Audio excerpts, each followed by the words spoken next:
So guys, today we have a crazy case for you. Crazy. And yeah, Erika doesn't know as much about this case, which I'm really excited about to take her through. Also, my face is so red, y'all. It is so hot up here. It's humid as Like, F. It's humid F. I think our air conditioner is broken. It can't be. I think so. It was indeed broken, so please ignore the red faces. I'm dying, yes. Okay, anyway, so if my face gets progressively more red, it is not the alcohol, it is just the southern heat. It's the alcohol, for sure. We are not wine drinkers at all, but Mary at True Crime Academia, like, yeah. actually She recommended this. Yeah. It's delicious, y'all, and it's the Snoop Dogg wine. That's right up our alley. Yeah, it's actually really good. Again, I'm not a big, especially a red wine drinker. Right. I'm like Chardonnay all day, but it's 19 really good. Crimes, Cali Red. It's pretty good. Sponsor us. Sure. Yeah, Snoop Dogg's gonna sponsor us. Anyway, so yeah, today's case is like so crazy. So it's gonna take us back to actually summer of 2016, where a woman calls 911 stating that complete strangers keep showing up to her house to rape her.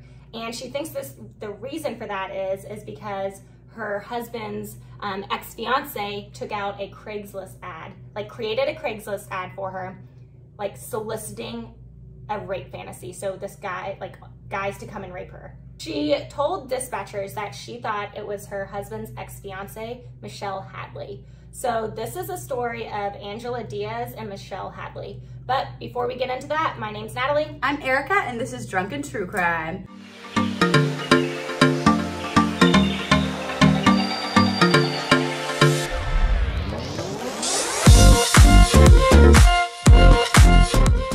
Before we get into this doozy of a case, we have a few disclaimers. 1, we drink. 2, we cuss. 3, we talk about true crime. 4, we are ourselves on this channel. So if you see us laughing or joking around, that is not us making light of the situation or making fun of the victim. It's typically us making fun of ourselves. But remember, this channel is 2 best friends talking true crime over cocktails. Okay, so you get what you get. Last but not least, oh, I touched the table.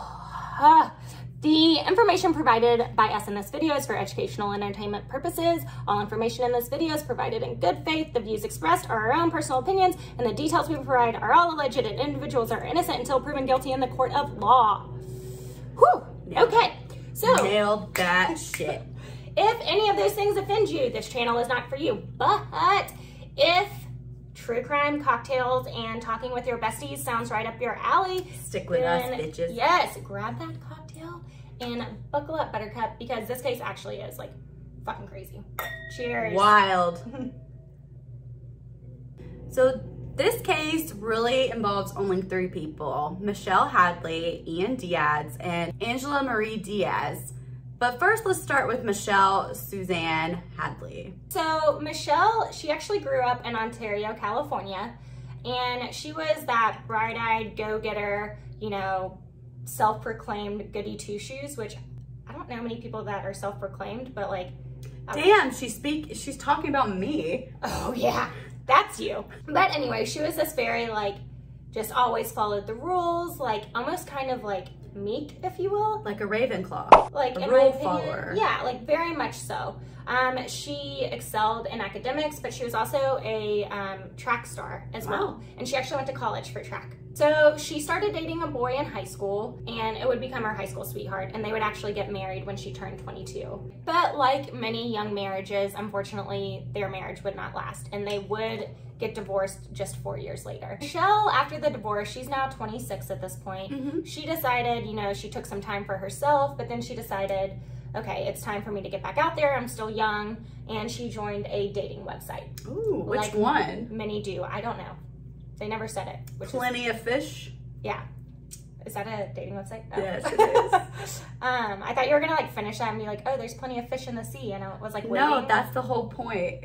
So in October of 2013, she matched with a man. And this is where Ian Diaz enters this story. So he's a man that's in his 30s, and he's actually a U.S. Marshal. And so for those of you that don't know what a U.S. Marshal is, they are a form of police within the U.S., but they're at the federal level. Yeah. And so they have different jurisdictions. Well, so they have different responsibilities, but I think the one that they're most famous for, I would say, is apprehending fugitives and running the witness protection agency or program. And so, you know, this is like a pretty interesting job, Michelle like thinks, which it is a really cool job. I mean, do you remember we did gymnastics with a girl where both of her parents were U.S. Marshals, and they were some bad asses. So Michelle and Ian, they go on a date, you know, they match, they go on a date at Starbucks. I know, but they hit it off pretty quickly. And it's reported that Ian actually told Michelle that he loved her on the second date. Second date? Right, red flag. I almost wanted to get you red flag number one. I wanted to get you like a flag that you could like, as we go through this, you could like put it up like every time like that you find one. Like a bell? Yeah, like almost. Like, do we have anything red in here? Okay. So, okay, yeah. First sign, waving that flag. First red flag. First red flag. Yeah, but Michelle said that she didn't think it was weird, that it felt right. Like, she knew it was pretty quick, but like it felt right to her. So the two actually start dating, and they end up dating for quite a while. But again, the red flags just keep on coming. So according to court documents, it is alleged that in February 2014, Ian had been begging Michelle to indulge in his sexual fantasies. That included Michelle having sex with strangers. Erika's like reading this for the first time. It's her real reactions. Ew. Yeah. How long had they been dating after, like? It had been a little bit, like I think over a year, maybe like a year and a half at this point. Still no. Yeah. Yes. I'm like, I'm not inviting people in my bedroom. Oh, just wait. Honey, am I not enough? I mean, like, if that's your thing, that's your thing. But, well, continue and then I'll tell my spiel on it. Okay. After turning him down repeatedly, Michelle actually gave in to Ian's begging and decided to indulge in this sexual fantasy. Yes, and she did this on Valentine's Day 2014. Each their own. To each their own. But I'd be like, honey, I know I'm more than enough in the bedroom for you. Does wine make you frisky? Oh, it makes me super frisky. Oh, Lord. I'm gonna be making... Mark's off tonight. I'm gonna be... Oh, no. Okay, let's get this rolling so she can get home to her husband. So Ian goes into ever so trusting, not sketchy at all site called Craigslist. Craigslist. Yeah. Even though like by this time there had definitely been some like dating apps where you can find people that would want to do this. Oh yeah, but homeboy went on Craigslist. Homeboy was like, nah, I'm not gonna do that. Let's go even sketchier. Yeah. Let's get my girlfriend someone we have no idea. Let's go to Craigslist. So he found the stranger willing to red flag. He found the stranger willing to help him in this fantasy, and he arranged for him to come over to their place. While waiting on the stranger, it is reported that Ian set up cameras in the bedroom and helped Michelle loosen up by giving her 3 shots of whiskey. This has rape written all over it. Yeah. So the man comes over and him and Michelle start having sex. Right. And Ian's watching in the other room, and this is what's getting him off. Okay. Now, Michelle would go on to say that she was completely traumatized by the incident, obviously. As I would be. Yeah, right. And told Ian that she felt like she was raped. Yeah. And this makes Ian like really pissed off. And he like reportedly said, well, you weren't forced to do it. Or no one forced you. Yeah. So like you would think that they would break up here, right? Like that would be like a red flag to the extreme. More of a red flag. We're trying not to hand. Yeah. Red flag to the extreme. You think they would break up here, but no, Margot. The relationship carries on. Where do you go from this? Oh Lord, we go. Okay.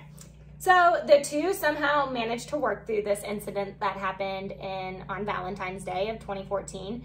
And by December of that same year, the two would actually travel to New York City to go see the lights, you know, which New York City in the winter is just gorgeous. It is. It's the time to go. So they were going around seeing the lights, and they went to one of the most infamous trees at the Rockefeller Center. And Ian got down on one knee and proposed. And Michelle said yes. Yeah. So, the couple seemed... One engagement not to be happy about. Yeah. You should say, I'm gonna go with a hard no or a soft no. But no, depending on your mood. Yeah, but no, nonetheless. But anyways, like the couple seemed happy. They started building their lives together. They looked for the perfect place to lay down roots, and they actually did end up finding a condo in Anaheim, California. It was this like two-story condo. So in June of 2015, they ended up buying this condo together. And so they had to put a down payment down of a little over $14,000, and Michelle paid it in full by herself, like in cash. Girl. Yeah, I know. But look at you. They split the mortgage, so both of their names were on the condo. This will come up again later. This will be like a huge part of this story. Now, this couple seemed like the perfect little family, but what do we say here, Erika? There's no such thing as a perfect family. After the proposal, things started to change. No surprise. No surprise at all. Now, to be clear, in my own personal opinion, there were red flags from the beginning. We have talked about this, but either Michelle was too naive to understand the red flags, or she ignored them. I mean, who knows at this point? But eventually it got to a place that even Michelle was like, what the fuck? Like, This is ridiculous. There were some things that were like, the flags were so fucking red that like Michelle like could not deal with them, and she was picking up on them. And so we're gonna talk through a few of those now. So the first one, Ian pressured Michelle to leave her job. Yeah. That she really liked. To take a marketing job at Disney, which sounds awesome. Yeah. I'm here for that change. But even though she really liked her job, this Disney one was like a $20,000 salary cut. He also pressured her to dress more scandalously. I like to say scandalously clad. Especially tried to get her to dress like a 20-year-old. I mean, look at me, I'm still yeah, but she didn't want to dress like that. Like, you and I like to dress like that. She didn't want to. Okay. Yeah. We're trying to think like things more like crop tops, getting her belly button pierced. Yeah. Have her nails done like they're like to the 10s. Like acrylics. Acrylics. Like, he demanded that she not just get her nails done and have them done all the time. He's like molding his perfect Barbie, basically. Yeah, exactly.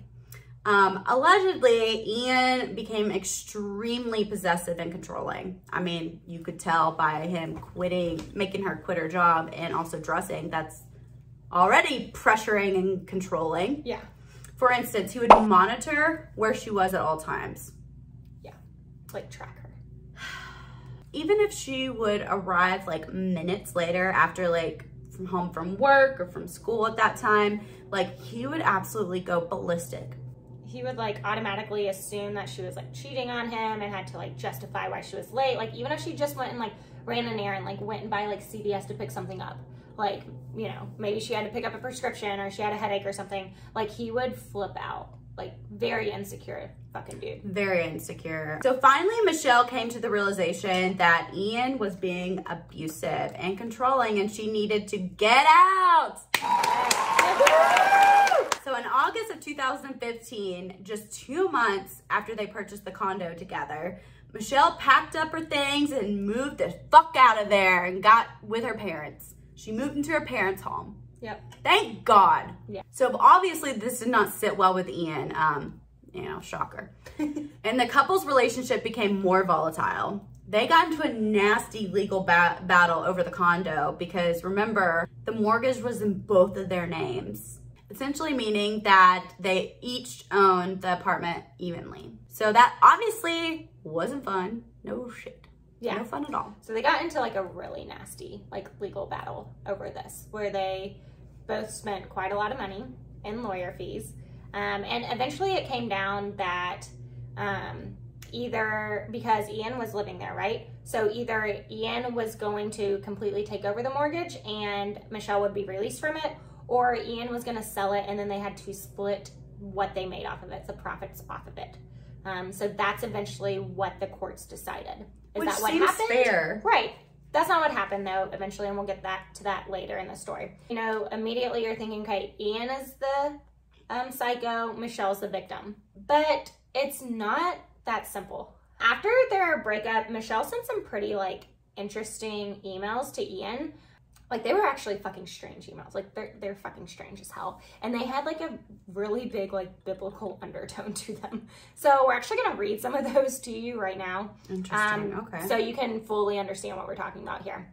So one of the emails that Michelle wrote to Ian was, please explain to your real estate attorney that God's law is above all law, including the law of man. You may try to hide behind the law of man, but it is a weak shield that will bend and crack against the sword of God. Okay. And then another one stating, you are in your body, but your mind is somewhere else. Your sins are many, including defiling me and my family with your wicked and evil sexual acts, your financial coercion and irresponsibility, your gluttony, your greed, your lust, your sloth, your wrath, your envy, and most of all, your pride. Like, homegirl knows how to go on a religious, like, tyrant, right? Yeah. I mean, what do you even say back to that? Like, nothing. You're right. I'm going to hell. Yeah. So this is what. So Ian is fucking freaked out by this, right?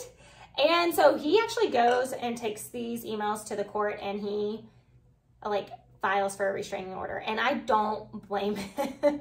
Like, this shit's kind of weird. Again, they're in this really nasty like battle. So, however, the request for the restraining order was never granted, and within a month, the filing had actually been dropped. So he never did go on. So around the same time, another girl in the story that we're narrating is also going through a messy breakup. This was where Angela Marie Diaz enters the story. Angela was from Phoenix, Arizona, where she attended a Catholic high school and then graduated from Arizona State University in 2006. According to her LinkedIn profile, she was the founder of and CEO of You Speak, which is a nonprofit organization that seeks to assist underserved countries. She most likely got her love for helping poverty-struck countries from her father, Dr. Patrick Connell, who spent several years volunteering in Central America. Aside from that, though, we do not know much about her upbringing. Yeah, so like we just don't know that much about her actual upbringing or like her 20s. However, the little we do know about her 20s, though, Honey's is golden. Oh, we're about to spill the fucking tea on this girl. So before we get into it, it's that time, bitches. 5 big gulps, let's go. Oh God, we're doing it with red wine too. Ready? Go.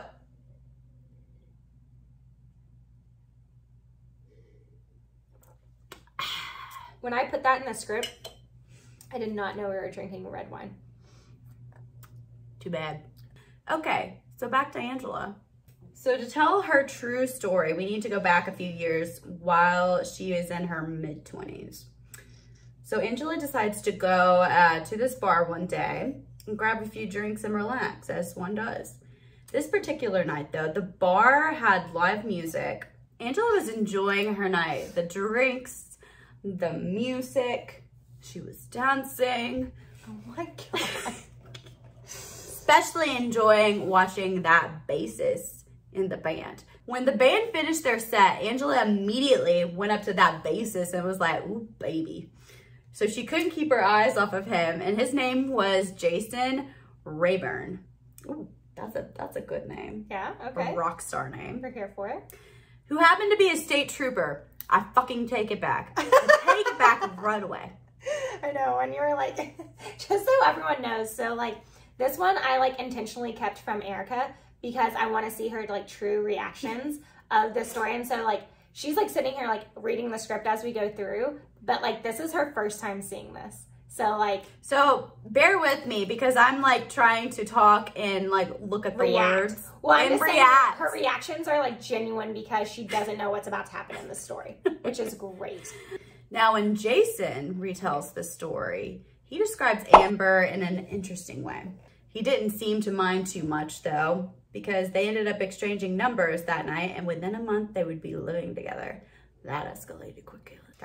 Okay, so now many of you are thinking, like Erika just said, like, wow, that fucking escalated quickly. But the reason that they moved in together so quickly is because Angela was actually diagnosed with cervical cancer, and her living situation just was not great. And, you know, the chemo was starting to take an effect, like, take a toll on her, like have an effect on her. And so she needed help essentially to do certain things. And so, you know, Jason, being like the good guy that he is, he's like, okay, listen, like, I know it's soon, but like just come, like, move in with me to my apartment.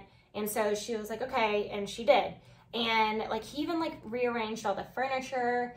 And like Jason also, just as a note, he had a child with special needs. So he was already taking care of his child full-time, like as a single dad, full-time. And he was still like, because he's such a good guy, he was willing to, you know, let Angela move in and take care of her essentially and be her full-time caregiver. And then Angela like began losing her hair, and it even got to a point where she eventually just shaved it all off because she didn't want to wait for it to fall out. Now, Jason worked a lot. Like, he's a state trooper, and so he wasn't able to take care of her the entire time. So Angela had to rely on her, like, her friends.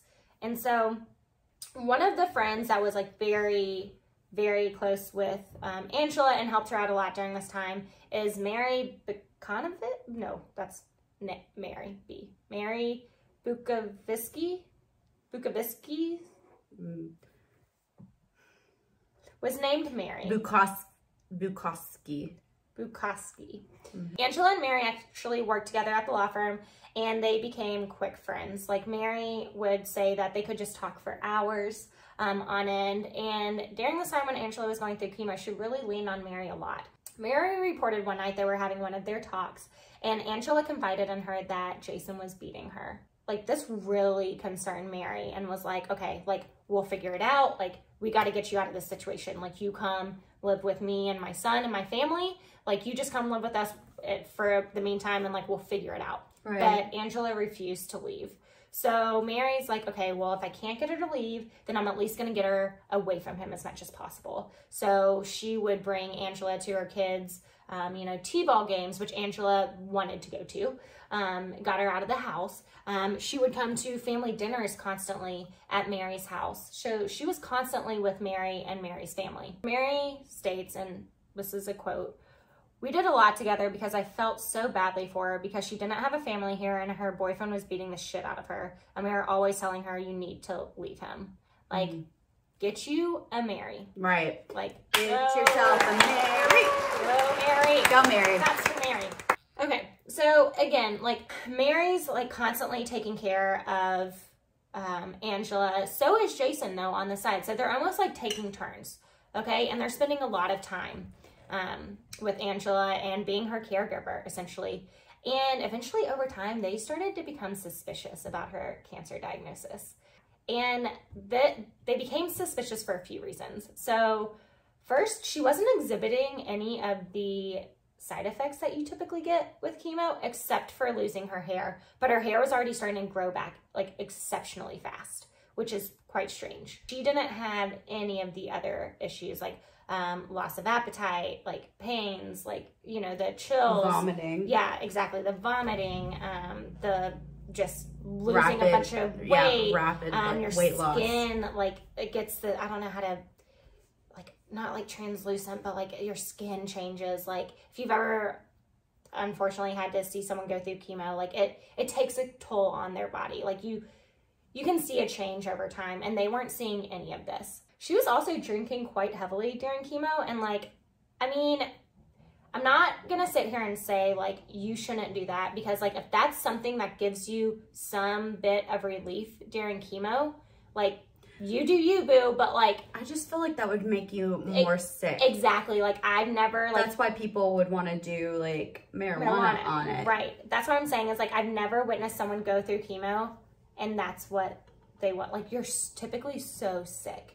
And then the third one is that she would never allow Jason or Mary to attend her treatments, and they wanted to multiple times. So Mary and Jason, they decide to like investigate their suspicions. So Jason starts Googling symptoms of chemo. Wait, how did Mary and Jason get to, like, Know each other? Yeah, Mary and Jason, like, Mary knows Jason's an abuser.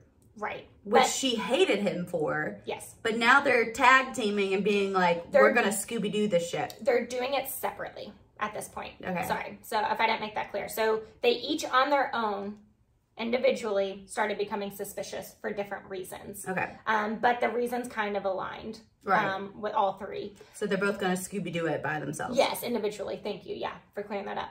So Jason starts Googling chemotherapy treatments, or side effects, excuse me.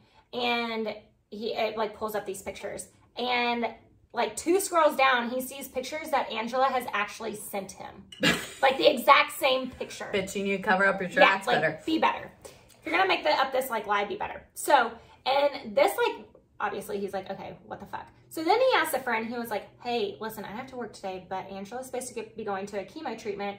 Can you just like see if she actually goes, like kind of like stalk her? And the dude was like, bro, like that's really fucking weird for you to ask me that, but like I'll have your back. Like, yeah, I'll do it.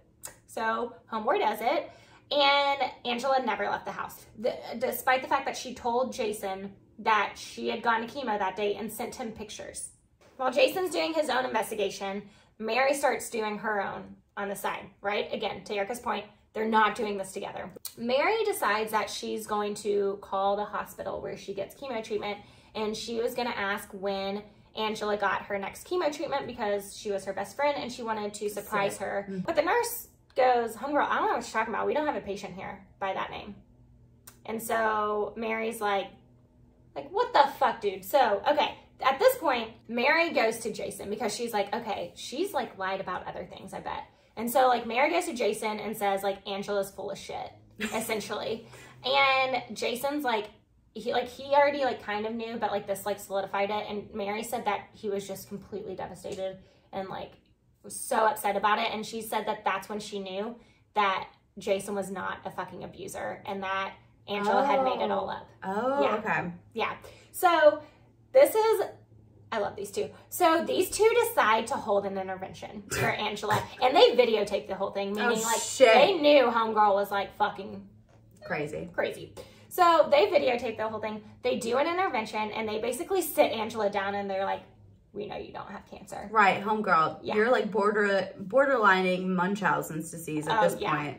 Like, and she was like, no, I do. I can show you my papers from my last chemo treatment. Like, go I'm ask sure they're my off mom. the internet. I'm sure they're Googled. Like, I'm sure they're doctored for sure. But like, go ask my mom. Like, my mom knows because she's a fucking doctor. And you also probably told her you have cancer. Exactly. And she probably believed you. So, yeah. And basically they're like, okay, show us your port then, which is where they put the medicine, chemo inside. Yeah. And she like refuses. She's like, no, that's such an invasion of privacy. I can't even believe that you guys would do that. And so they were like, okay. Yeah, good try on that one, but no, we don't believe you. Strip naked, we need to see. Jason, Mary, they're not buying this shit. And so Angela basically has no choice. Like, she's got to move out. Like, Mary and Jason did not talk to her after that. So fast forward a few months, Angela's relationship with Jason is obviously done. Dead in the water. And then Ian and Michelle's relationship is done. Michelle and Ian are still in this like nasty legal battle over the condo at this point, but their relationship itself is done. So love just was not in the air for these folks, right? It's not. Not in 2014. No. So then Ian decides to go back on that dating website that he met Michelle because it did so well for him the first time. He was like, oh, let me do this like, again. The second time, it's gotta be better. Exactly. And this is where he would meet good old Angela. Ooh. Yes. The two seem to hit it off. Like, so they met. They're both sociopaths. Right. So they met in January of 2016. And by February of 2016, just 1 month later, these two would not only be living together in Michelle's condo, but they would also be married. Yes. So keeping with that trend, in May, so they got married in February, in May, Angela actually surprises Ian with a sonogram that shows that she's not having just one baby, but she's having 2 babies. That's right, they're having twins. the couple's obviously very excited about this. They're over the moon, but there's this like dark cloud that gets cast over it, because at the same time that they were like telling all their friends and family that they were expecting, they started getting like really threatening, harassing emails that had a biblical undertone. And who do we know in this story that loves herself a really good biblical undertone email? Michelle. Yes. So we wanted, again, to share some of the emails that Angela was receiving, just so you can understand how fucking crazy they are. Lord. So they said, there are legends that Adam had a wife before Eve who was named Lilith, but this is not found in the Bible. The legends vary significantly, but they all essentially agree that Lilith left Adam because she did not want to submit to him. According to the legends, Lilith was an evil, wicked woman who committed adultery with Satan and produced a race of evil creatures. So then there's another email. I mean, and there's tons. Okay, to be fair, there are just tons of emails, but we're just picking out some of them. Right. Another one says, I hope you're scared of death tomorrow. Be prepared. Don't sleep. Be watchful of the daughters of God. We will steal your child and we will watch as it dies. He is using you for everything. Don't you see this? He's obsessed with me. I'm his treasure princess. You are nothing. Watch your back tomorrow. The fuck you say? Exactly. The fuck you said? Exactly. So Angela and Ian immediately suspect Michelle because, duh. I mean, who else would fucking write? We love it. All of these emails. Email, man. And as the emails continued, they were each signed in some variation of Michelle's name. Yeah, and some actually even came from her Google, like her Gmail account. There had also been a Craigslist ad taken out in Angela's name, soliciting, stating that she had always had a fantasy that she wanted to carry out. Someone replied back to the men who inquired about Angela's ad, and they gave the men photos of Angela, her address, and her daily routine. And that stated that Angela wanted them to rape her, even if she screamed and resisted, because she wanted to feel as real as possible in order to truly live out her sexual fantasy. What the fuck? So rightfully so, Angela and Ian are freaked the fuck out. Yeah.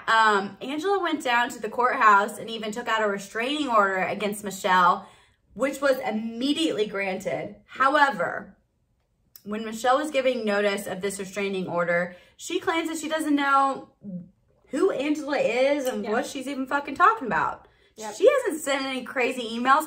Don't look at that. It maybe come from my Google account. Yeah. But who says I wrote it? Yeah. I think someone hacked into my Google account and they wrote those crazy emails. So at this point, like, we're kind of in a pickle here. So one side of the story is that, like, Angela's getting these, like, crazy emails. And she is. And she's saying that they're coming from Michelle. But then on the other hand, Michelle's saying, I've never even fucking met Angela. I don't know who she is. This is not coming from me. Like, I'm being set up. Right. Michelle has a history of sending these types of emails. And so the courts actually side with Angela. Angela gets a restraining order against Michelle. Despite the restraining order, though, Angela keeps receiving these emails from Michelle, and they're becoming more aggressive. And they continuously threaten Angela's life, threaten her baby's lives, and it's getting out of control. Then on June 24th, Angela actually called the police and reported that she had been attacked by a man who had tried to rape her and her, like, in the garage of her condo. And so the police immediately come. She's crying when they arrive. You know, they can see that something's happened. She's got like 2 black eyes. Her shirt's ripped. She's got some marks on her neck. And so Angela goes and tells them, like, listen, there's a Craigslist ad that's saying that I wanted this. I didn't want it. It's not me that made this ad, but someone's, like, posing as me. And this is what I think happened. And she was like, it's my husband's ex-fiance, Michelle Hadley. I'm sorry, but what woman does that to another woman? Right. So the police are obviously like, holy shit. Mm-hmm. Like, this is insane. They verify the Craigslist ad. Like, they look it all up and it's all true, like what she's saying. And so they go to Michelle's house, and at 11:45 p.m., as Michelle's like returning from a date, and she notes that it was a nice date, She actually gets arrested in her house, like outside of her house. Now, Michelle spends the night in jail, but she's very quickly bonds out. It was only like a $10,000 bond. So she's able to pay this and she's released in the morning. But Angela reports that during this time, she didn't receive any threatening emails. But once Michelle was released, the emails started up again. So the emails become like way more obscene. Like they were disgusting to begin with and like threatening, right? But now they get so much worse. So then on July 13th, Angela calls police and she's saying that there is a guy lurking outside of her condo. Again, she goes through this Craigslist ad and she thinks that he's there to her. So police immediately come. Again, this is not the first time something like this has happened at this residence. So they immediately come and they do find a man, or a 17-year-old. And he says, he's like, yeah, I'm here for the Craigslist ad. Straight up.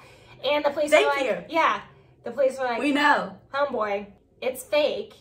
Like, this is not real. Do not do this. And he was like kind of taken aback. He was like, oh my God, like I thought this was like consent. And he like showed the information. He's like, we had this like conversation and she told me to do these things. And they were like, this is not this girl, someone's posing as her. And he was like kind of mortified by it. Oh God. Yeah. So like, if that's your thing and that's what you want to do, that's fine. But he did seem like really taken aback that he could have potentially done this to someone who was not consenting. So he genuinely thought like this was a thing. Right. So they let him go, but they're like, maybe find Jesus, because no, they didn't say that, but like they're probably thinking it like, you're 17, like let's get on a better path. Please find Jesus. Yeah, not saying that that's like, if Jesus, that's your take thing, the wheel from here. That's your thing, that's you, but like you do you, boo, but like So that again happened on July 13th. So then on July 14th, Michelle gets arrested because police believe that she is behind this again. Finally. Yes. And like her bail was set at $1 million this time. They learned their lesson. Yes. So this is not something she could easily just bond out on. And so her parents couldn't afford, like her family could not afford to bail her out and get her a lawyer. So they let her choose. Do you want a good lawyer or do you want to be bailed out? And she said, just get me a good lawyer, get me out of this. And so Michelle's parents fought her case while Michelle stayed in jail for almost 3 months. So 88 days total. And they were fighting for her on the outside. Michelle, though, during this entire time, maintained that she was innocent and she was being framed. Who else would have the motive to want to do this? Yeah. So Michelle's parents, they go on this crusade to prove their daughter's innocence because they're like, we know our daughter, there's no fucking way she would have done this. Both of her parents are fighting this case, but her dad's really like the face of it in terms of like in front of the media and stuff. Her dad's name is Michael, and Michael Hadley is just like the dad that everyone deserves, okay? Her parents, first they go to the police. However, the police just aren't having it, and they're like, hell no. Like, we've seen the emails that Michelle sent. Like, she fucking sent them from her email address and signed her name in various ways. The police said that they did a very thorough, and this is a quote, a very thorough investigation and that they had an airtight case. Now, I will say, though, Michelle does, although homegirl does have an affinity for those biblical, strange as fuck emails. Yes. The ones that she did send to Ian weren't threatening. They were fucking weird, but they weren't threatening like the ones to Angela were threatening. Those are a different level. Yes, exactly. So they decide, you know, if the police aren't going to investigate this, we're going to investigate it on our own. And that's exactly what they did. Her parents first, they went and they talked to Michelle, and they found out a few interesting things. So first, the police never questioned Michelle, ever. They just arrested her. What? Yeah, never questioned her and never got her side of the story. Yeah. 2, Michelle had actually received security alerts, like from her Craigslist and from her Google account saying that someone was trying to hack her. And she believed that it was Ian this entire time, like trying to scare her off or something for the condo. Because again, they were in this nasty like legal battle. And again, now before Michelle's arrest, she had placed 4 different phone calls. Before even her first arrest, she had placed 4 different phone calls to the Anaheim police saying, someone's trying to hack my account and I think it's my ex-fiance, Ian. They didn't do anything, okay? So, which they probably had better things to deal with, to be fair. Right. But we're not going to handle like someone trying to hack you. Yeah. So then she also called the FBI and the Department of Justice. Okay. And these are all recorded. Like, you can see that these are all there, right? Wow. So with this, her parents were like, okay. So with this, her parents are like, okay, this is obviously Ian that's doing this, and we're gonna fucking take him down. So Michael, remember Michelle's dad, he starts combing through Michelle's emails and even downloads software that can tell like the email's like IP address to see like where it was sent from. Right. And get like just a little bit more detail behind the email. Homeboy turned into detective. So he spent like hours digging into all this information, and he found some gold, honeys. Michelle's dad found that when some of these emails were sent to Angela, that Michelle was like actually in the hospital, like indisposed. Like she physically could not have sent those emails. Right. Right. So that one I'm like, okay, like we onto something here, Michael. Like, okay, I see you, onto something, boo. I see you. So then they decide to take it even further, right? And so they go and they pull the surveillance tape from the garage when Angela supposedly someone was attacked her. Yeah. And they see Angela. Do they see anything happen to her? Nope. Absolutely not. There is no evidence that someone came. Did the police come? Yes. Was Angela crying? Yes. But there's no evidence of an attack. Has fucking Munchausen. Additionally, the IP address actually showed a lot of threatening email, like a lot of the threatening emails that Angela was receiving were actually sent from inside Angela's and Ian's condo. Yeah.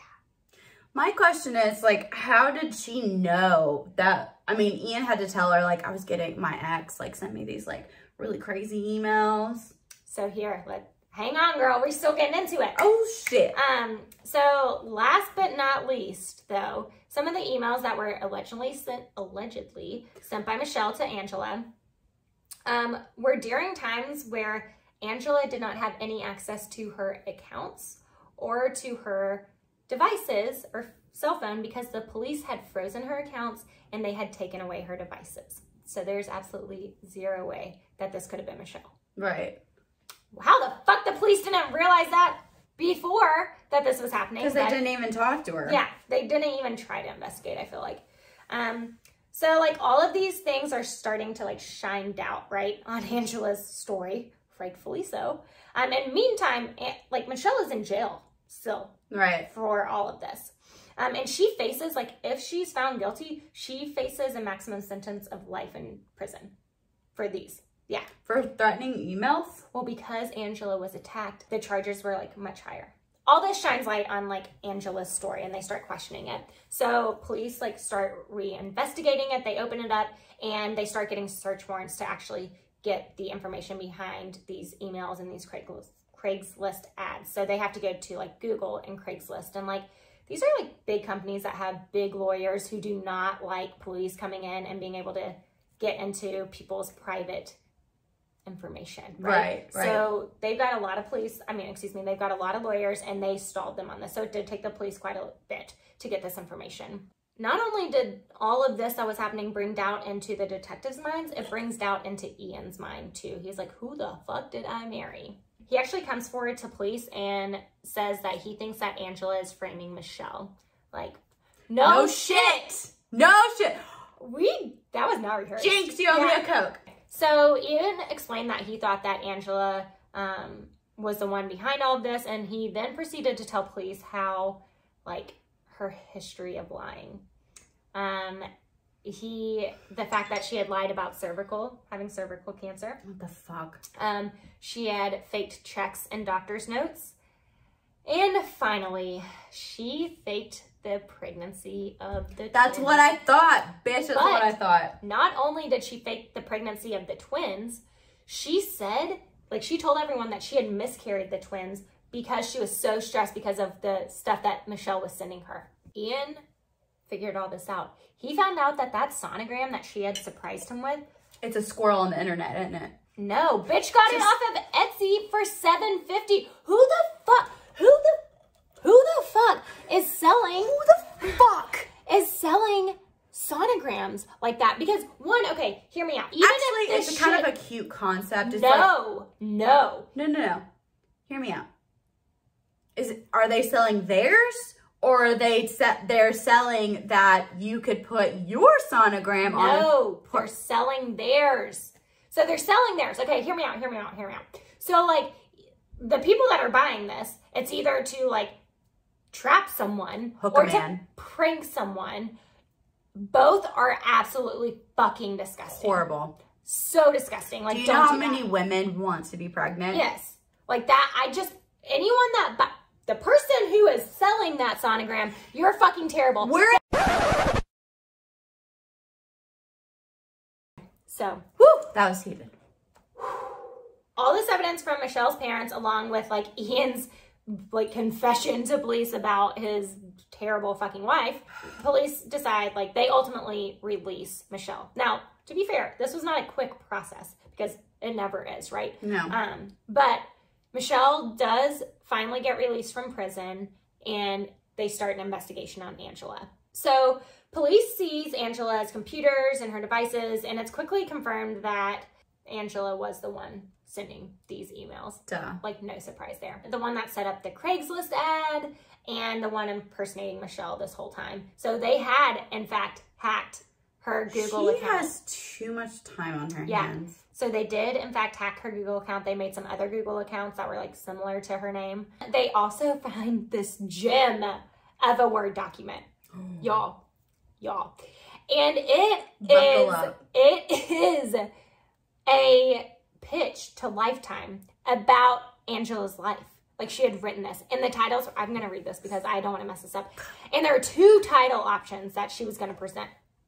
The first one was A Darkness Within, the Angela Diaz story. I feel like that could be like my biography. Oh, the second one is Daughters of God, the Angela Diaz story.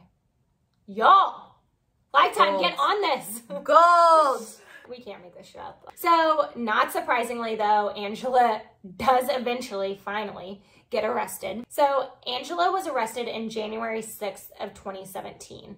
And then in October of 2017, so in the same year, she actually did end up pleading guilty to 10 felonies. And she was sentenced to just 5 years in prison. Now, mind you. What? Now, mind you, Michelle, who was accused of doing this and got arrested, was facing life in prison.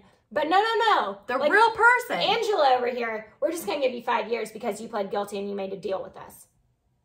The system's fucked up. One thing that I did find that was like really, really interesting about this is though, when you ask Michelle about this, right? So you would think she'd be like, that's fucked up. Like, absolutely not. Like, I'm so pissed. But she was like, you know what? Honestly, I think Angela was a victim in this too, to some degree. And I know how terrible prison is. And I think only the worst of the worst people should be there. And I don't think she's the worst of the worst. I think Ian is, because I think he masterminded all of this. Like, she believes that he was behind all of it and Angela was just his puppet. Michelle decided, like, okay, I'm glad that she was held accountable, but everyone that was involved needs to be held accountable. Downright, like, everyone that fucked up in this case. And so that's what she did. She went after these people. So, because remember, not only was Michelle arrested and she was jailed for like, what, 88 days, so almost 3 months for something. She didn't even meet this. She had met this woman once. She had really no idea who she was, right?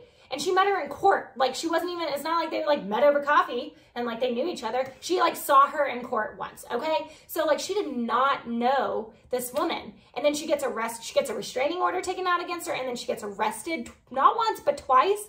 Oh, Lord. So because of this though, she is swimming in debt. She lost her job. And she says it was hard for her to get like interviews because this was such a widely known case that like everyone was like, oh yeah, like we know you didn't do it, but we're not gonna take it. you got a lot of baggage with you, right? So like, you're not even getting an interview. So like, and then she was just, it ruined her life. Yeah, exactly. It did. It like really impacted her life. And so she thought people should pay for this, and rightfully so. So she actually did end up filing a lawsuit against not only the city of Anaheim and the police department, but also Ian Diaz. Michelle stated that she did not believe that justice would be served in this case until Ian was held accountable. So police finally Start investigating Ian. Because when Ian went in to, like, spill the beans about Angela, like, they never actually questioned if he knew anything about this, or, like, they never questioned him, like, about it. Seems about right. Yeah, they're just winning in the police department here. So once they started investigating, they had some, like, wildly compelling evidence. Like, if they would have just investigated from the beginning, it wouldn't have taken 4 years later for him to, like, finally, you know, be held accountable. So they found just a lot of evidence that he was involved. From his own cell phone, he had authenticated and approved one of the Craigslist, like, fantasies that had been posted about Angela. Like, he was the one that, like, approved it and, like, made it live. What was his outcome? Like, he just wanted to do this to make Michelle look bad so he would get the condo? That's what Michelle thinks. But, so anyways, like, there are so many other things that Ian was involved, but, like, I know that this case is already long. But anyways, he was obviously involved. He was probably the mastermind behind all of this, because, like, why would Angela feel some type of way like that about Michelle? She had never met her. It's not like Michelle was, like, in, like, Ian's DMs, like, trying to get back with him. Because she wants attention on herself, too, though. Oh, that's true. She did fake, like, they probably, my thought is that Ian probably, like, brought up, like, we need to go after her, and Angela was like, fuck yeah, I'm getting it. Yeah, she's like, I'm going all in. I know, and homegirl she was in it to win it, man. So, all in all, both of them, pieces of shit. I feel like that would have hit, like, way better if I didn't, like, stutter right there. But finally, in May of 2021, Ian Diaz was finally charged with cyberstalking, conspiracy to commit cyberstalking, and perjury. So it only took you 4 fucking years to figure it out. And Michelle and her parents, like, pushing you the entire time. But you got it. So at this point, he's just charged. It'll be interesting to see where the case ends up. But there's a lot of evidence, so I feel quite... I honestly, I don't think it's going to be an issue. The DA who had charged Michelle actually, and he was, like, adamant that she was the one who did it. When she was still in prison, he went to the jail cell and, like, reached his hands through and shook her hand and was like, I am so sorry, because you know, it takes time to get him out. And then when he was interviewed, he said he is, like, sick to his stomach whenever he thinks about it. And he's had more sleepless nights in the 6 months when all of this, like, went down than he has in his entire life with any case. And so he does feel bad about it, but Michelle's like, okay, cool, that's fine and great, but, like, you still did this, and Ian still isn't held accountable. So now Ian is finally charged. I think they're going to go after Ian, and I really hope that he's held accountable, because he is one hell of a piece of shit.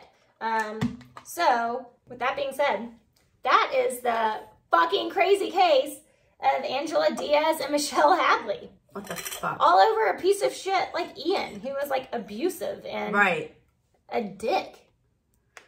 So did y'all, okay, at what point in the story did y'all figure out that it was Angela? Let us know what you think about this case. This is a crazy case. I told you, like, I stumbled crazy case across it, and I was like, what in the actual fuck? If you liked this case, or, like, just the shit show that was us, like, comment, subscribe, hit that notification button. Or you can always reach out to us with case suggestions. So drunkentruecrime@gmail.com. Yep. Thank you for tuning in, and that's the case. So let us know what you think. But until then, be a bitch and stay alive. Cheers.